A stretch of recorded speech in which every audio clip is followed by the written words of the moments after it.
Primero, gracias a todos por acompañarme. Gracias por la invitación. No, de corazón, gracias por estar aquí, porque son 4 personas a las que admiro mucho por lo que hacen en lo suyo y por lo que transmiten cotidianamente. De verdad, gracias. Y la verdad, hacen de este escenario un escenario mucho más valioso, mucho más rico. Esa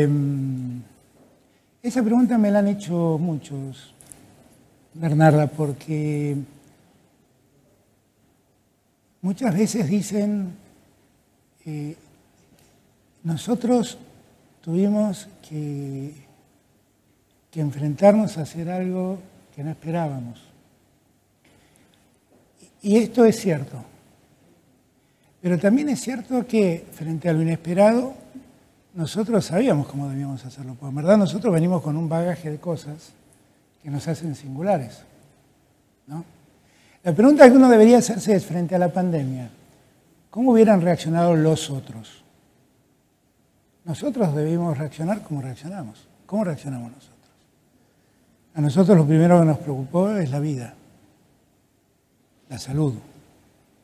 Lo segundo que nos preocupó es que un Estado que estaba ausente se ponga de pie, vuelva a estar presente, construya hospitales, ponga camas, ponga respiradores automáticos en todos los rincones del país.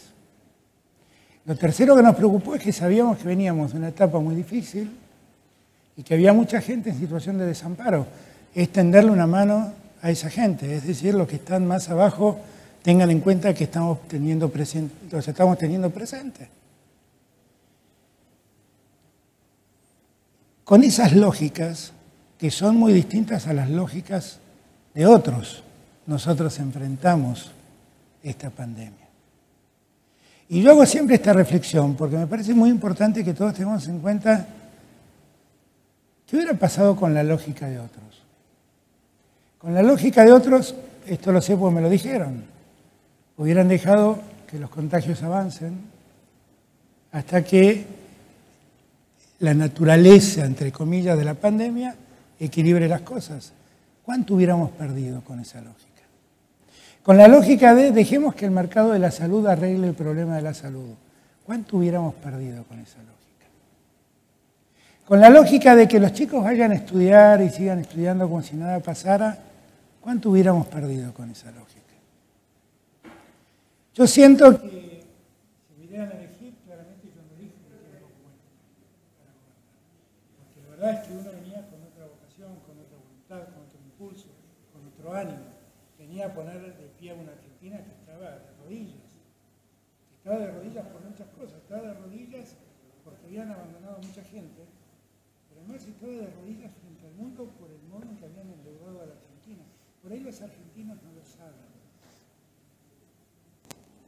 Pero solo para que pensemos. Argentina, por las obligaciones que se tomaron en el año 2019, tiene que pagar de acá a fin de año 2.000 millones de dólares en septiembre, otros 2.000 millones de dólares en diciembre, y en agosto y en noviembre tiene que pagar cerca de 650, 600 millones de dólares de intereses. Los que hicieron esto, ¿cómo no se ocuparon de revisar el tema? ¿Cómo no se dieron cuenta del daño que nos estaban dejando?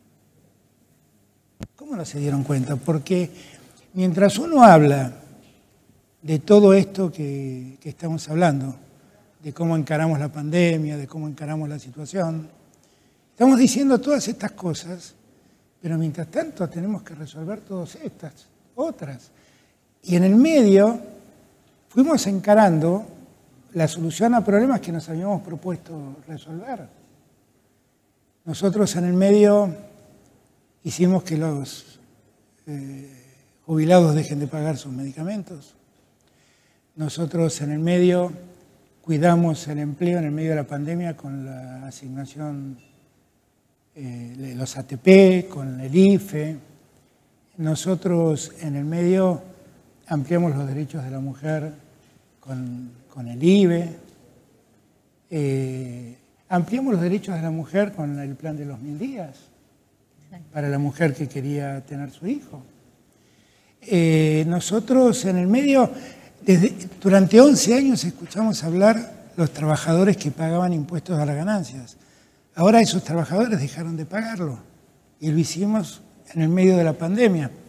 Entonces, cada vez que a mí me preguntan cómo fue este tiempo, fue un tiempo muy difícil, que hubiera preferido no tener que vivirlo, pero que me dé la tranquilidad que frente al desafío que la vida me impuso, de tener que hacerte cargo de una sociedad en pandemia, no resigné ninguno de los valores que tenía, no resigné ninguna de las convicciones que tenía.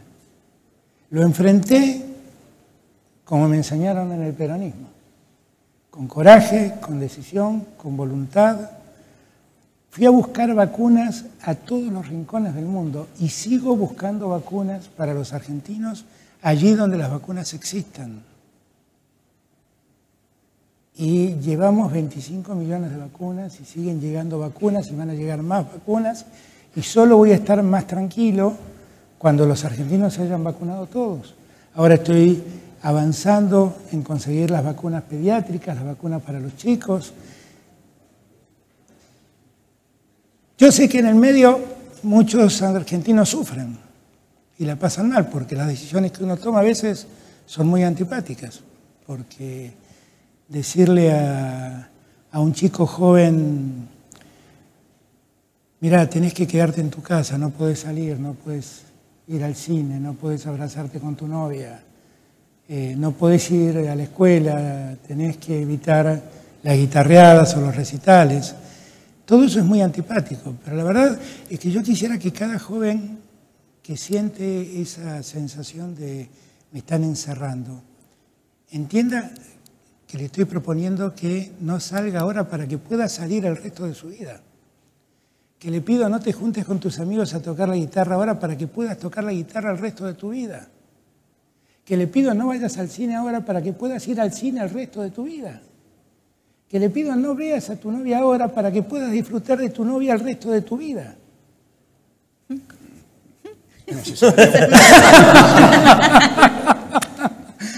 Bueno, es un gesto de voluntad. Después cada uno decide, pero fíjate, Alejandro, que entre las cosas que tuve que enfrentar los que me acusan, los que nos acusan de dictadores, de encerrar gente. Yo a veces, en algún momento me pregunté públicamente, si yo soy diabético, no lo soy, pero si lo fuera, y el médico me dijera, Fernández, usted no puede tomar más azúcar, yo no saldría a decir, es un dictador que me prohíbe tomar azúcar, me está cuidando. Me está cuidando.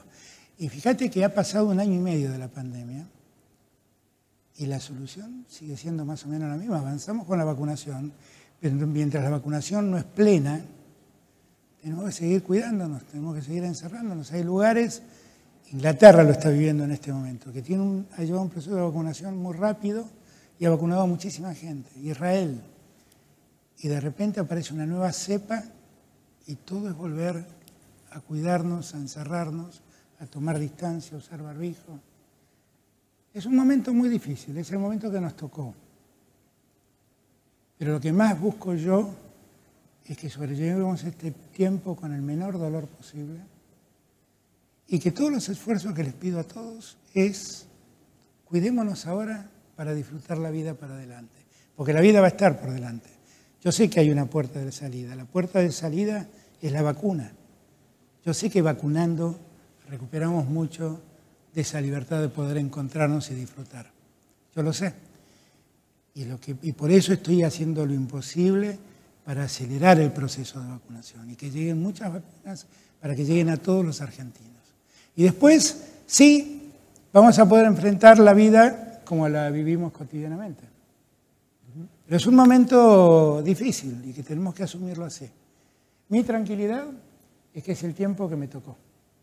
¿No? Yo siempre digo, uno no hace política en el tiempo que le gusta, sino en el tiempo que le toca. Este es el tiempo que me tocó. Y yo en este tiempo que me tocó voy a seguir trabajando para que los argentinos tengan preservada su salud, para que los chicos recuperen la educación que han perdido en este tiempo del mejor modo posible, para que los que trabajan recuperen su trabajo, los que trabajaban y perdieron su trabajo recuperen su trabajo, para que los que están en la pobreza sepan que el Estado va a auxiliarlos hasta que salgan de esa situación, y para que sepan que estoy convencido que vamos a tener la vida que siempre tuvimos y que vamos a cargar con un aprendizaje muy triste pero único. Y que todo esto debemos hacerlo en unidad, en unidad. Terminar con las falsas grietas y las falsas diferencias que día a día nos proponen, nos imponen, con la prédica del no hay salida, con la prédica de que estamos todo mal, con la prédica de que hay que vivir afuera para ser feliz. Vamos a terminar con todo eso y vamos a ser felices en nuestra tierra.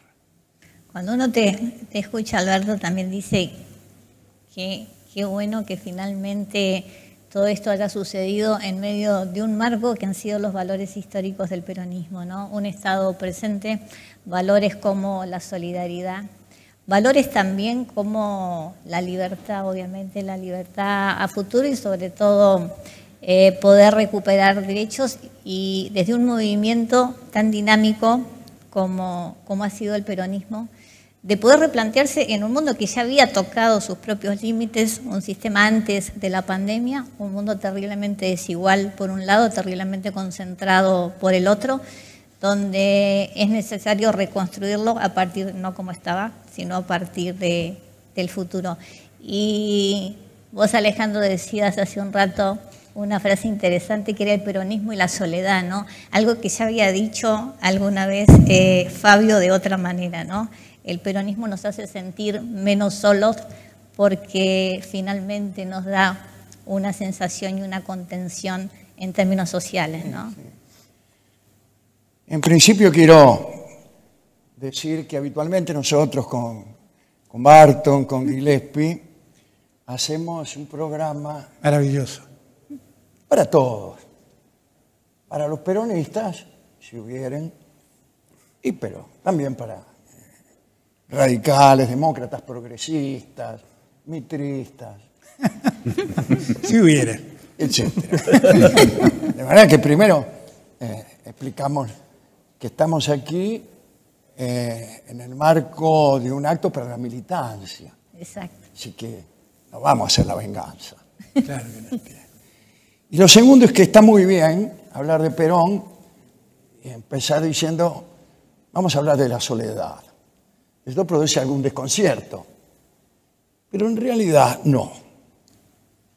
Alguien ha dicho, Sábato entre otros, que somos islas, que estamos solos, nacemos solos, morimos solos, todas nuestras tribulaciones las registramos en soledad y a veces parece imposible trascender los límites de nuestro propio ser, como si no pudiéramos conectarnos. Algunos grandes escritores han hablado de esto. Pirandello, por ejemplo, decía que era imposible comunicarse con nadie, que la palabra directamente no comunicaba, porque cuando uno decía algo, el que te escuchaba entendía otra cosa. Y la mujer, que no era en filosofías muy ducha, pero que lo amaba a Pirandello, le discutía amargamente. Decía, ¿cómo que no nos comunicamos? ¿Qué es lo que hacemos? Y le echaba en cara unas cuantas cosas. ¿Por qué? Porque ella sentía que el amor es una forma, es un puente entre esas islas que somos nosotros. Y efectivamente hay algunos puentes que nos unen, aunque sea por un rato. Puentes endebles, a veces imaginarios. Puentes de niebla, que cuando los vamos a cruzar nos precipitamos. Pero hay momentos de comunión, los que ya he citado, ¿cierto?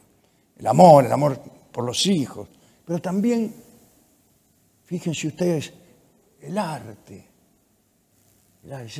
esa emoción que siente uno al recibir el mensaje de un músico que ha escrito algo, a lo mejor hace muchos años, uno siente que está conectada con ese ser que escribió la obra que uno está escuchando. Lo mismo con los escritores, El conocimiento, ¿no es cierto?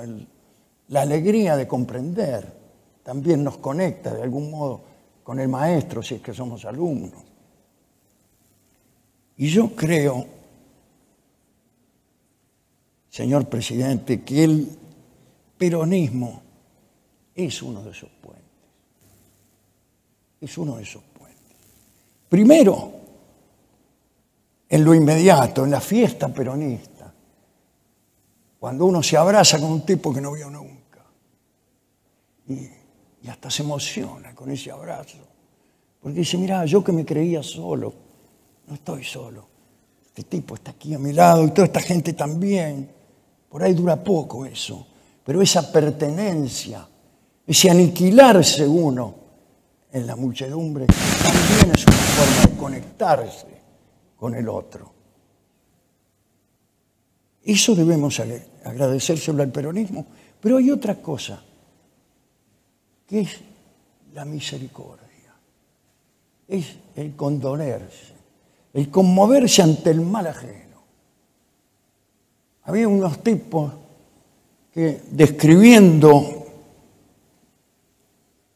a los réprobos del infierno, contaban todos los males que padecían los que habían pecado, estaban ahí, y decía que los bienaventurados se solazaban viendo sufrir a los réprobos.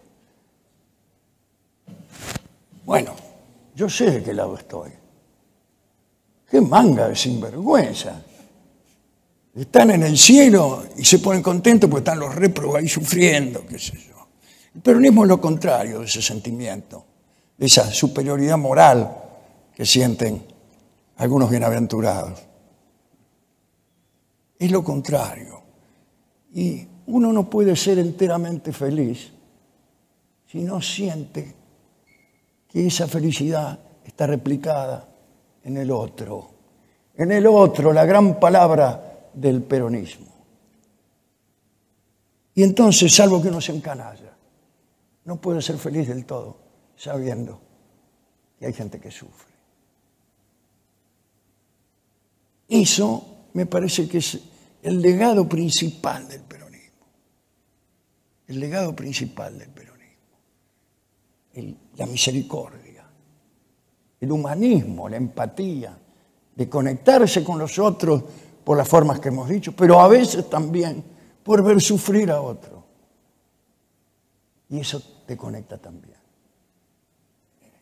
Yo por eso espero que esa clase de humanismo, que seguramente trasciende el pensamiento peronista, porque no solo se trata de neokeynesianismo ni de aumentar el consumo. A veces hay detalles más íntimos como este que estoy señalando, que son la esperanza de surcir la grieta con piolines de amor y de misericordia. Esto lo hace solo el peronismo. Es maravilloso todo lo que acaba de decir Alejandro. Es maravilloso. Y es central. Porque en esencia eso somos los peronistas. Somos un movimiento esencialmente humanista. Hay que pensar siempre cómo nacimos, ¿no? Yo eso se lo digo muchas veces a los compañeros. Todo lo que dijiste es impresionantemente claro. Es una maravillosa definición del peronismo. El peronismo apareció y irrumpió en la vida política argentina cuando metieron preso a un coronel que era secretario de Trabajo y Previsión y que los más pobres, los más postergados, los que trabajaban sin derechos, habían advertido que ese coronel estaba preocupándose por ellos. Y cuando se enteraron que el poder, los poderes fácticos habían dispuesto desplazarlo y sacarlo de la escena política, salieron a la calle a reclamar por ese coronel, el coronel del pueblo. Y era él, Perón, Perón, Perón, devuelvan a Perón, a que aparezca Perón. Se quedaron en la plaza. El comedor de la Casa de Gobierno era el despacho de está el comedor, era el despacho de y ahí lo otra vez te invito a alguien al comedor ese, le cuento esta historia, porque ahí empezó todo. Y Parra le pide, por favor, sáquenme estos tipos de la Plaza de Mayo, porque no sé qué hacer con ellos. No sé qué hacer con ellos. Ese es el planteo que le hace Parra a Perón. ¿Y quién eran esos tipos? Eran lo que vos decías. Eran los que decían, hay alguien que se acordó de mí, hay alguien que pensó en mí, hay alguien que está pendiente de mí. A ese alguien, por favor, que me ha escuchado y me ha puesto voz dentro de la sociedad, devuélvanlo. Devuélvanlo. El peronismo tiene en eso una historia increíble y que se repite una y otra vez, porque es Evita clamando por sus descamisados y diciéndoles, por favor, nunca dejen de acompañarlo a Perón, porque este es el modo de que ustedes existan en esta sociedad. Y más recientemente es Néstor o Cristina. Cristina en su primer mandato, siempre lo digo yo, demostró ser el gobierno más progresista que la democracia moderna recuerda, si por progresismo hablamos de abrir derechos. Perón, cuando atendió a esos trabajadores que carecían de derechos, lo que hizo fue darle derechos a los que no tenían derechos trabajando. Y cuando decidió que nosotros, así como los radicales llaman correligionarios y los comunistas llaman camaradas, nosotros nos llamamos compañeros, lo que nos dijo es, compartamos el pan, compartamos lo esencial en la vida. Y a vos no sé si te pasa, pero nos pasa creo que a todos, ¿viste? Que te dicen, ¿lo conoces a fulano? Y vos decís, no, no lo conozco, es compañero. Y ahí ya, una salida, no, está bien, este es uno de los nuestros. El peronismo tiene todo eso que vos acabas de decir y demostrar con esa filosofía y con esa capacidad literaria, si se me permite, que tenés para contar las cosas. Es todo eso que acabas de decir. Y es también parte del compromiso que tenemos y que se mantiene incólume en el peronismo. Por eso cuando yo asumí, y una frase que repetí y repito, primero los últimos, antes que nadie los que están más abajo. Y cuando algunos compañeros se enojan porque uso una frase de Alfonsín diciendo la ética de la solidaridad, que es rescatar a los últimos para ponerlos en el escenario social, eso es lo que debemos hacer como peronistas. Eso es lo que debemos hacer y eso es lo que nos enseñó a hacer Perón, a darle voz a los que no la tenían, a mostrarlos en un escenario que no los quería mostrar. Eso es la esencia ética del peronismo. Eso que vos llamás misericordia para con el que está olvidado. Eso que llamamos solidaridad. Eso es el peronismo. Eso es la esencia del peronismo. Cuando hablabas que el peronismo trasciende mucho, nos trasciende mucho incluso a los propios peronistas, ¿no? Y es el lenguaje que muchas veces se han apropiado, pero es el lenguaje que nos incluye, ¿no? El lenguaje de compañeros, lo que significa compañeros, lo que significa lealtad, lo que significa soberanía, lo que significa también libertad, porque la igualdad de oportunidades es la construcción de la libertad y finalmente muchas veces nos las han como desdibujado. Sin tocar, obviamente, con los valores intactos y con otras formas, digamos, o con nuevas respuestas, ¿cómo imaginamos este peronismo del siglo XXI que vuelva a poner en el escenario principal a la política como herramienta de transformación y que pueda volver a enamorar, porque por generaciones de jóvenes el peronismo ha ido enamorándolos sin que lo hayan vivido, y creo que el desafío ahora es volver a enamorar a estos jóvenes que la antipolítica intenta sacar de la política para volver a situarlos en la política y en la transformación del siglo, exige el siglo XXI y la pospandemia. Yo hago política desde que tengo 14 años y siempre milité dentro del peronismo. Y para mí la política es la única herramienta que existe para cambiar la sociedad. Y la democracia es el camino que tienen los pueblos para ir seleccionando quién en cada etapa se hace cargo de la gestión de la cosa pública. Yo siento que muchos jóvenes están, y yo los entiendo, porque yo he sido joven.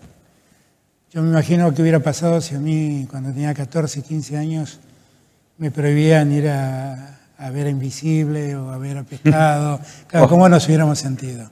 Muy mal, si nos hubieran dicho, si me hubieran dicho, escuchá el próximo recital de Almendra por televisión y no poder ir a verlo, me hubiera sentido pésimo. Y yo lo entiendo todo eso, Y si me hubieran dicho, mira, no podés ir al colegio porque corres riesgo de contagiarte y no poder ir con mis compañeros de colegio, estudiar, aprender, militar, cosa que hacía ya en el colegio secundario, la verdad me hubiera sentido muy mal. Ahora, yo lo que les digo a esos jóvenes es que lo que les está pasando no es producto de la decisión de un presidente, es el producto de una pandemia. Que alguien les hace creer que es la decisión de un presidente, no es la decisión de un presidente, es el contexto que nos toca. Y que en todo caso lo que el presidente busca es cuidarlos, preservarlos. Como te decía antes, yo quiero que no vayan a recitales ahora para que puedan ir a recitales el resto de su vida. Eso es lo que quiero. Con la experiencia de la vacunación exitosa, bueno, ya hay algunos casos en algunos lugares del mundo donde se está volviendo a generar conciertos con distancia, con cuidado. Digamos, es un futuro posible. Exactamente, por eso yo planteaba que el proceso de vacunación es la verdadera puerta de salida. Si todos nos vacunamos, podremos recuperar nuestra vida cotidiana, que es lo que queremos. Todos, yo extraño no abrazar a mis hermanos, extraño no verme con mis amigos, extraño celebrar los cumpleaños en soledad. Todo, pero eso no lo extraño, digo, eso es lo que me toca. Extraño volver a celebrar mis cumpleaños como corresponde. Claro.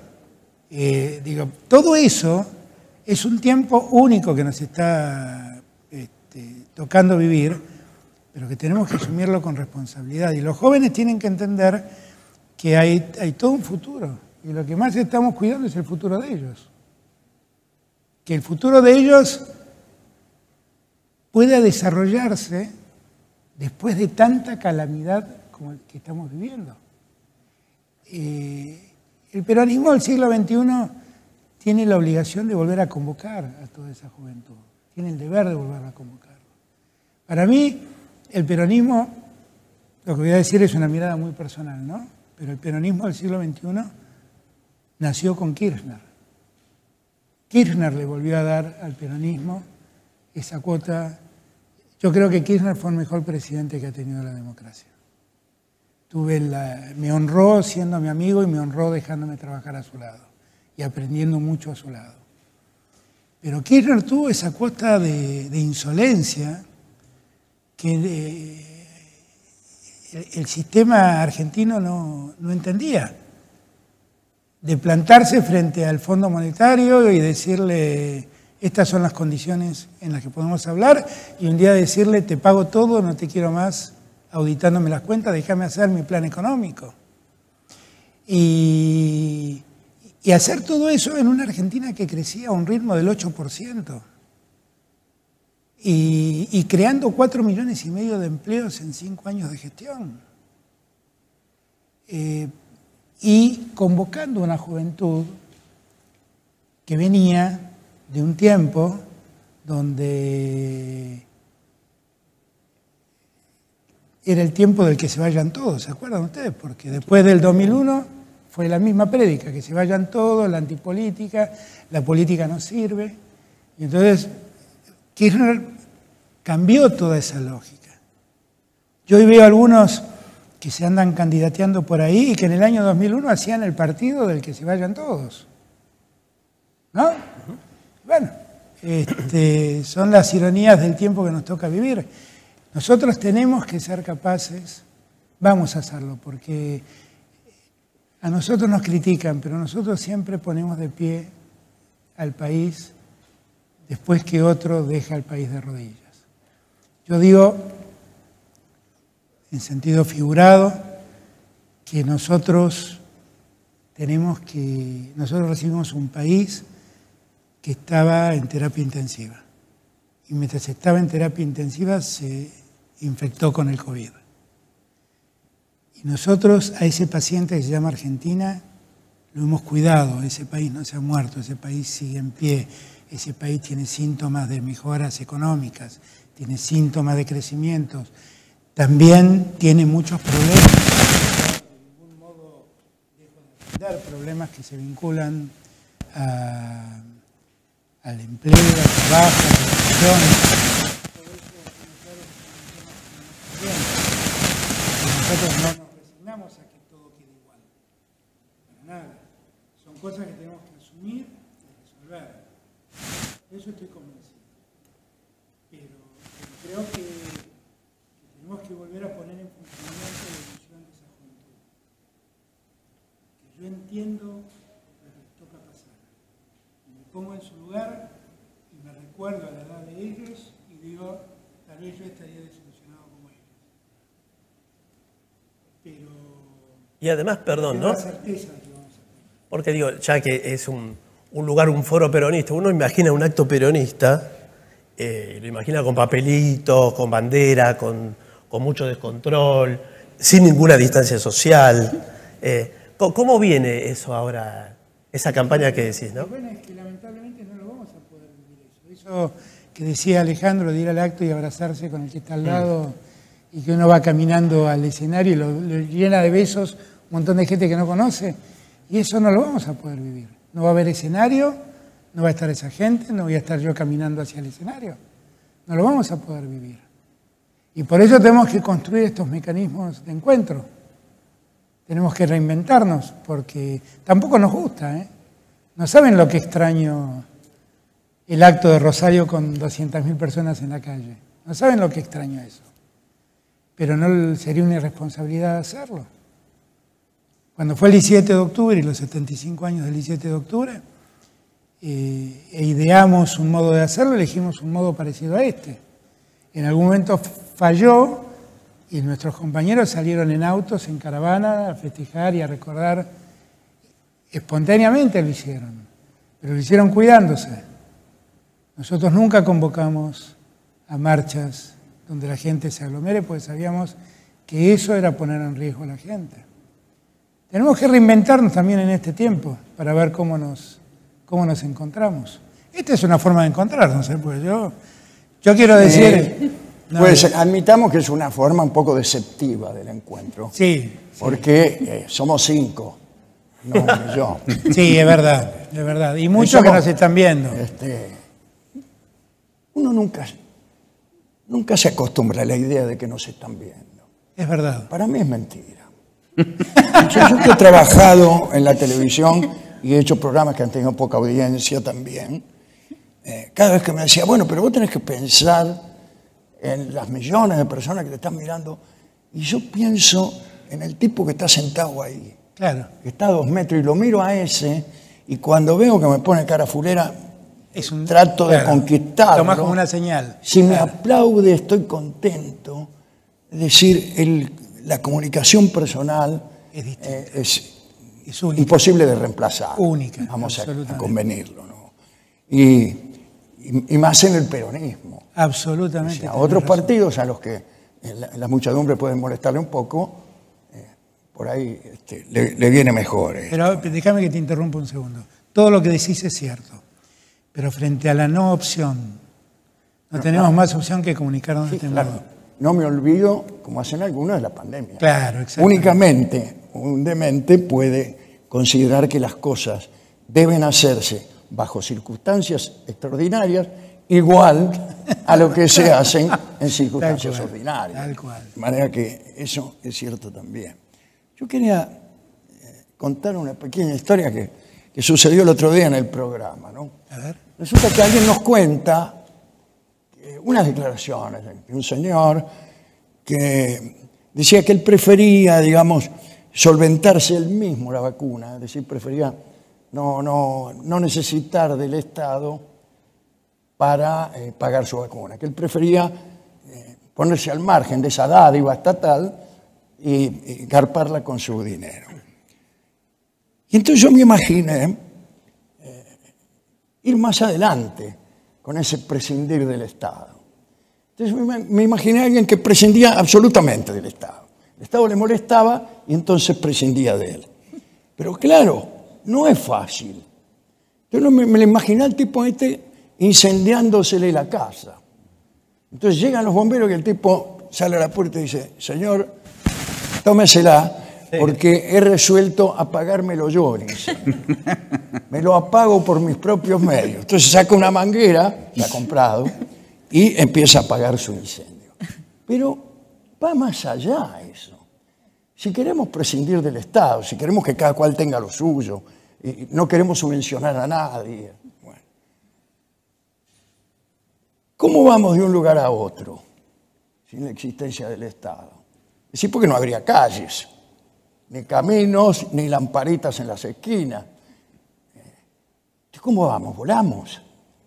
Prescindimos de los caminos, de los carteles que señalan que el próximo pueblo es Mar del Plata. Es decir, por más que uno quiera hacer una construcción de un mercado, de una libertad absoluta, no existe eso.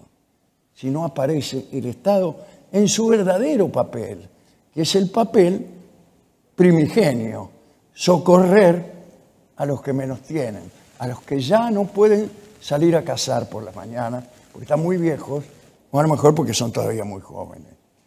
Ese es el papel del Estado. Lo que más sentido le da al Estado es el sentido equilibrador. O sea, buscar el equilibrio donde el equilibrio no existe. Es que naturalmente, perdón que te interrumpa, Alberto, el equilibrio no existe. Exacto. Y tampoco existen, digamos, la libertad en su estado puro. Exacto. Uno que es tan partidario de las libertades. Pero el número 2, cuando ya somos 2 y no 1 en el universo, produce deseos encontrados.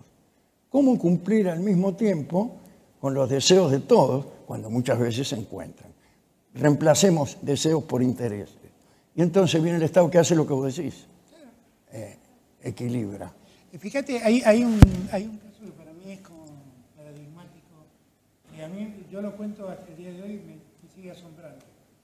Cuando llegué al gobierno, me encontré con alrededor de 15.000 casas que estaban virtualmente terminadas y nadie las había entregado. Estaban terminadas en el año 2015, pero nadie las había entregado. Entre el 2015 y el 2019 nadie las había entregado. Empecé a averiguar qué eran esas casas. Eran casas del sistema Procrear, que quienes sucedieron a Cristina, por alguna razón, decidieron no entregar las casas. Yo me puse a pensar cuál habrá sido el motivo por el que tuvieron, por el que privaron a 15.000 familias de tener una casa. La primera impresión y la única respuesta que encontré es que alguien dijo: no quiero que recuerden, no quiero que haya 15.000 familias que recuerden que el gobierno de Cristina Kirchner les hizo una casa. Esta es la única explicación que encontré. Entonces, vos me podés decir, bueno, pero se fueron, no dieron esas 15.000, pero ¿qué hicieron? ¿Hicieron 300.000 casas? No. Hicieron los créditos UBA. Y le dijeron al que necesite su casa que saque un crédito UBA. Y arruinaron la vida de 90.000 personas que sacaron esos créditos. ¿Y por qué lo hicieron? Y porque en el fondo ellos creían que estas cosas se las resuelve el mercado, no las resuelve el Estado. Ahora, para un sector de la sociedad que le cuesta mucho llegar a los bancos, que el Estado le abra una ventanita, le haga su casa y le permita pagar su casa en la medida de sus posibilidades, es la única opción que tiene. Y en los tiempos que vivimos, ¿podemos pensar en un mundo donde cada uno no tenga un techo? Ahora, son dos miradas absolutamente distintas. absolutamente distintas. Un día decidieron que no tenía sentido que exista un Ministerio de Salud y lo convirtieron en Secretaría. Bueno, eso vos podés decir, bueno, es una cuestión burocrática, pero también decidieron que millones de vacunas se venzan en los galpones de la aduana porque no querían pagarlas al precio del dólar por el que lo habían importado. Y esas cosas, ¿en qué se convirtió en la vida cotidiana de la gente? Por ejemplo, se convirtió en que el sarampión, que era una enfermedad erradicada en la Argentina, vuelve a ir a aparecer. Y todo tiene que ver con esto que vos decís. No es verdad que uno pueda prescindir del Estado, se puede prescindir del Estado, pero cuando se prescinde del Estado empieza a funcionar las leyes del mercado. Y las leyes del mercado son la versión atemperada de las leyes de la selva, donde el más fuerte somete al más débil. Es así.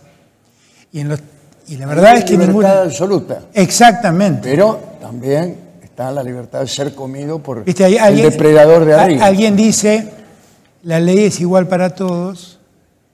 Todos somos iguales ante la ley, pero la ley no es igual para todos. Sí, claro. Y eso es así. Bueno, como sucede con algunas libertades aparentes. Exactamente. Por ejemplo, la libertad de ir a Miami.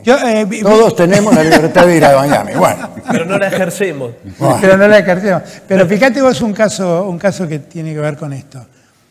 La pandemia dejó al descubierto la importancia de la conectividad, de Internet y demás. Por Internet los chicos podían estudiar. El WhatsApp fue un modo de comunicación que se profundizó mucho en la pandemia. Nosotros dijimos, vivimos en un país con 45 millones de habitantes donde hay más de 60 millones de celulares. Entonces los celulares deben ser un servicio público. ¿Cómo terminamos? Con alguien que fue ante el juez y dijo, aunque todos somos iguales ante la ley no es igual para mí. Y eso quedó paralizado. Es el mundo de los negocios. Ese es el mundo de los negocios. Y ese es el mundo del mercado. Ahora, yo voy a hacer una pregunta incómoda. En este mundo de los negocios, en este mundo político, en donde la negación automática y a menudo falaz es un recurso, etcétera, etcétera. Tipo que a nuestro juicio por ahí han gobernado mal o han cometido errores. Bueno, no importa. ¿Cómo hacemos para buscar, como decía antes, un surcido, aún con esa gente? ¿Cómo hacemos? Porque yo soy muy peronista, me gusta ser peronista, pero me parece que me gusta más ser argentino. Claro. Y entonces, a mí me parece que si no hay alguna clase de renunciamiento, adviértase esta palabra, ¿no? Renunciar. En el amor siempre hay una renuncia. Tiene que haber un poco de renuncia. La renuncia del tipo que no quiere hacer algo porque sabe que a la persona amada le puede llegar a molestar. Yo no digo que nos enamoremos de la oposición, pero ¿cómo se tienden algunos puentes? ¿Cómo se hace? Aún suponiendo que los tipos no quieran estos puentes. Está buenísima la pregunta y es una muy buena reflexión. Y no es incómoda, es necesaria hacer esa pregunta. Porque lo que vos llamás pregunta incómoda, lo que está dejando al descubierto es que hay una llaga que nos duele y que quisiéramos evitar, pero nos duele. Mirá, el otro día en el homenaje que hicimos a los muertos por el COVID, en una de las frases que incluí en mi discurso, yo soy alguien muy democrático y yo amo vivir en democracia. Cuando a mí me acusan de dictador no lo entiendo, juro que no lo entiendo, porque las cosas que dicen de mí, las críticas que le lanzan sobre mí, los comentarios que lanzan sobre mí, jamás en mi vida hice discriminación sobre nadie que hable mal de mí. Y por lo tanto yo valoro mucho la democracia. La democracia nos impone la responsabilidad de aceptar la diversidad, de aceptar al que piensa distinto, pero nos exige la obligación de buscar puntos de encuentro. Las dos cosas nos exigen. Porque si la diversidad es, yo te respeto a vos, y vos tirás la cuerda para tu lado, y yo tiro la cuerda para mi lado, eso es lo peor que nos puede pasar como sociedad. Yo siempre digo, Alejandro, que en verdad nosotros no vivimos con una grieta. Nosotros hacemos algo mucho más perverso, que es hacer el juego de la cincha. ¿Viste ese juego donde cada uno toma una soga y tira para su lado? Ese juego tiene un efecto tremendo, que es, a la fuerza que vos ejercés, se te opone una fuerza similar que es la mía. El efecto es que durante mucho tiempo hacemos mucha fuerza para estar en el mismo lugar, parados en el mismo lugar. ¿Y cuándo termina ese juego? Cuando uno de los dos cae y es arrastrado por el otro. Así decía el general San Martín. Y eso no es una sociedad. Solamente finalizará esta lucha cuando uno de los dos bandos prevalezca. Exactamente. Y eso no es una sociedad. Eso es en una guerra, pero no en una sociedad. No. En una sociedad todos tenemos que tirar para el mismo lado. San Martín lo decía como algo claro, apocalíptico. Sí. ¿No? Exactamente, era apocalíptico. Sí. Ahora, nosotros no podemos darnos ese lujo. Yo voy a seguir insistiendo, porque yo creo que la Argentina no tiene destino si no termina con esa guerra, y que soy consciente que muchos siembran todos los días esa guerra porque sueñan con ese destino apocalíptico, o sueñan con que caigamos arrodillados y ellos nos arrastran. Pero ese no es un buen destino para una sociedad. No lo es. La diversidad, sí. La necesidad de buscar puntos de encuentro, también. Y que sobre esos puntos de encuentro construyamos los puentes, construyamos el diálogo.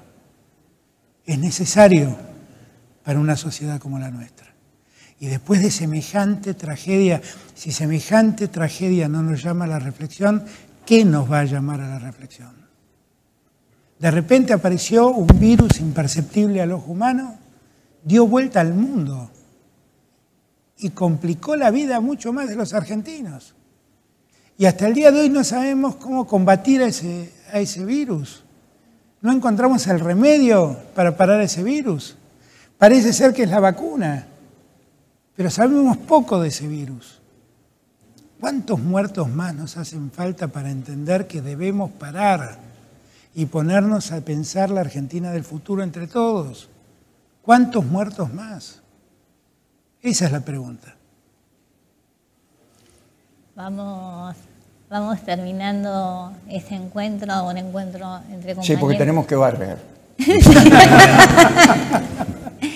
Pero ¿Te cobro ahora? Me voy cobrando. Sin intereses. Ahora, lo último, puedo decir una cosita, porque Negro hablaba de preguntas incómodas, mirá con qué vamos a cerrar. Pero, ¿qué sucede hacia adentro, no? Porque siempre estamos pensando el tender el puente hacia afuera o esperando una respuesta de la afuera. No hablo solamente de este espacio político como es el peronismo, sino de todos los espacios. Y hay temas tabú, que podríamos decir para cada espacio, que me parece a mí, que a veces no son abordados hacia adentro. Como por ejemplo, a riesgo, el neoliberalismo tiene como tema tabú la distribución de la riqueza y hace todo lo posible para no abordar el tema, al menos de forma pública. Y creo que desde el peronismo, por ejemplo, un tema tabú podría ser la generación de la riqueza, como un tema que no aparece al menos en el debate público. No sé si hacia adentro ocurre esto. ¿Cuál es tu visión de eso? Claro que es un tema de debate para nosotros. El peronismo es muy irónico, ¿no? Pero también para los empresarios y también para los que generan riqueza, los mejores años fueron los años peronistas. También para ellos, ¿eh? Ellos ganan durante nuestra gestión porque nuestras gestiones siempre tienen el carácter expansivo de la economía, y si la economía se expande, entonces ellos ganan. Pero hay cierta razón de clase que les impide querer al peronismo por eso. Ahora, el peronismo tiene para adentro esos debates, y nosotros tenemos esos debates. Y yo creo que lo tenemos bastante resueltos. Para nosotros... Producción de bienes. Claro, invertir, dar trabajo, y producir y exportar. Esas son las reglas para que esto funcione. Y siempre hemos dicho lo mismo. Y siempre hemos trabajado en ese mismo sentido. Y nunca atacamos al capital nacional, nunca, nunca. Y desde hace muchos años convivimos con el capital extranjero. Y con la globalización lo asumimos, al capital extranjero que viene a invertir a riesgo a la Argentina. El capital extranjero que viene a especular financieramente no es lo mismo, no nos interesa porque rompe la regla de invertir, arriesgar, dar empleo, producir y ganar. Esa regla la rompe el especulador. Ahora, ese debate nosotros lo tenemos bastante saldado. Ahora, hay debates en la sociedad que deberíamos dar. Yo, por ejemplo, hace mucho tiempo me planteo, hay artículos de la Constitución que no se cumplen. Y, por ejemplo, el artículo que dice que los trabajadores deben participar de los resultados de las empresas, en las utilidades de las empresas. Eso es un artículo constitucional. No se cumple. ¿No deberíamos discutirlo y hacerlo cumplir? Tampoco se cumple el juicio por jurados. Yo siempre fui un enemigo del juicio por jurado, porque yo siempre decía, pero ¿y los ciudadanos cómo hacen para medir si alguien es culpable o inocente? Pero a la luz de lo que hace la justicia, me parece que los ciudadanos saben más que los jueces. Entonces, ¿no será hora de poner el sistema de jurados en Argentina y de implementarlo? Es cierto que siempre está ese punto débil que es la presencia mediática. Los medios no influyen tanto a la hora de votar, pero influyen mucho a la hora de declarar culpable o inocente a alguien. Ahí sí. A alguien le meten el mote de delincuente y sacarlo cuesta muchísimo. Cuesta muchísimo. Entonces, pero a mí me parece que hay muchos debates internos que nosotros debemos seguir dando. Y que los mayores debates que debemos dar tienen que ver con el cambio de las estructuras de desarrollo de la Argentina. Y una de las formas de cambiar el desarrollo de la Argentina es que los trabajadores participen en las utilidades de la empresa. Que participen. Eso me parece que sería una forma de mejorar la distribución del ingreso, que el mundo ha demostrado lo injusta que es. Si la pandemia dejó algo al descubierto, es la crisis de este sistema. Este sistema demostró que muy pocos concentran el ingreso y millones distribuyen la pobreza. Y hay una cosa más también que pertenece al mundo, no tanto a la Argentina, ¿no? Que es que hoy en día las finanzas son más importantes que la producción. Esto viene de la época de Reagan. Exactamente. ¿Te acordás cuando aparecen ahí y dicen, bueno, vamos a permitir que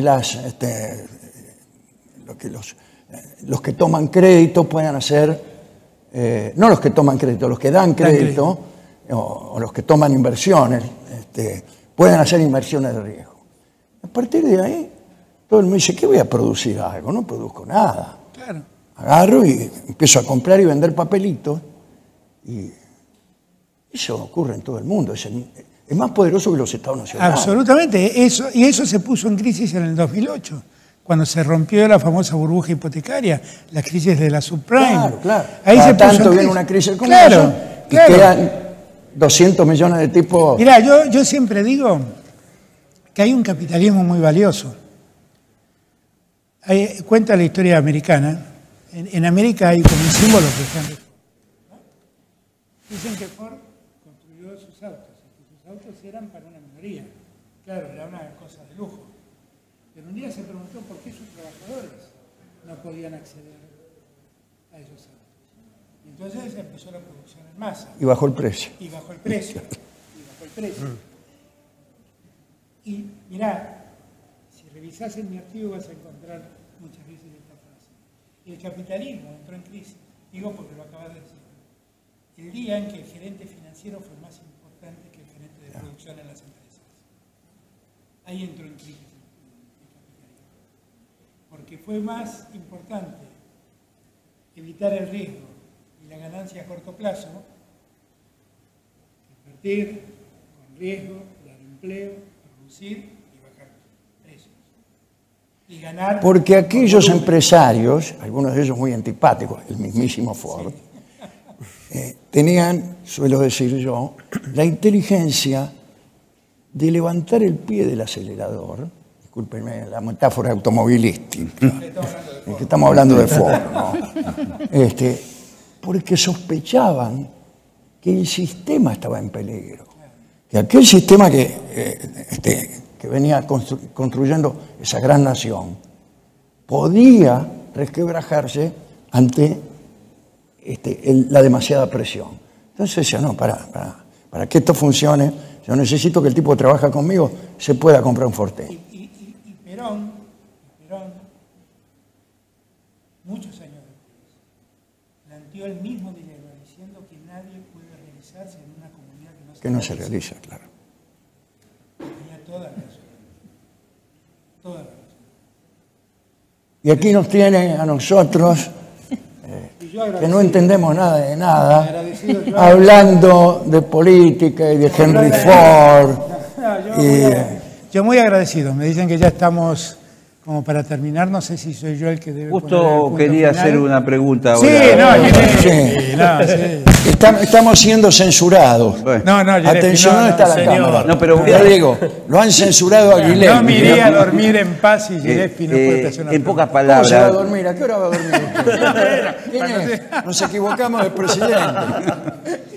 Cortita, pregunta en pocas palabras. No, tranquilo. ¿Qué es el peronismo? Así, muy cortito. Empezamos todo de vuelta. El peronismo es un movimiento tan maravilloso que recuerda la muerte de su fundador con esta alegría, con la felicidad de que Argentina haya tenido a Juan Domingo Perón en su historia y que nos haya dado todos estos valores de los que hablamos acá. Solidaridad, compasión por los que menos tienen, compromiso, entender el rol del Estado, el abrazarnos, las islas que se encuentran y se abrazan, el sentirnos cerca por el solo hecho de ser compañeros. Todo eso solo fue posible por el peronismo, Gillespie. Esa es la verdad.